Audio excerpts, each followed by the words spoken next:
late nights, but we got to get to it. So let's get to it. And going into this, I have no idea. Well, not no idea. I knew some of Five Nights at Freddy's, but I had no idea about the lore, how deep it got, the characters about it, and generally, I just thought it was just a scary game that you played in first person, and that was pretty much it. And you'd get jump scared a lot.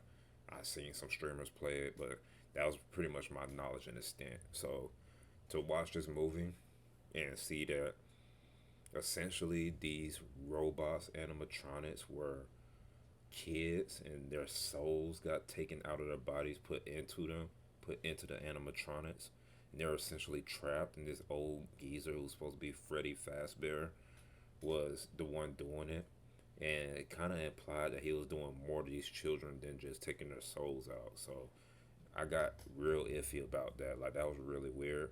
But I will say they did a good job, man. As far as like catching the atmosphere of the game itself, and putting you into that kind of first person mode. Now I know there's probably a lot of people who caught the Easter eggs or the shout outs to the game and whatnot. I ain't catch none of that. I was just too busy focusing on the story. And essentially it also for story it followed the main character being a dude who's essentially taking care of his kid's sister because their mother or parents or whatever I think died, and he fell. And he had to take sole custody of them instead of the aunt, who is kind of a butthole, right?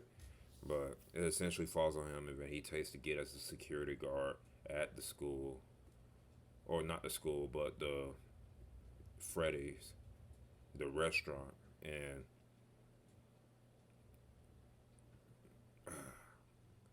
long story short, that's where the story picks up when he takes the gig, right? So,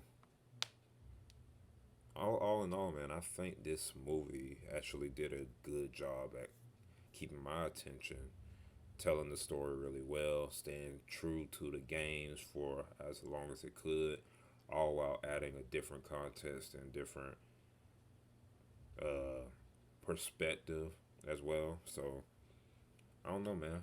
If I had to give this a rating, I'd give it a what would I give it? I give it an eight. I give it an eight, man. It wasn't bad at all. Let me know your thoughts, man. I'll see y'all in the next one.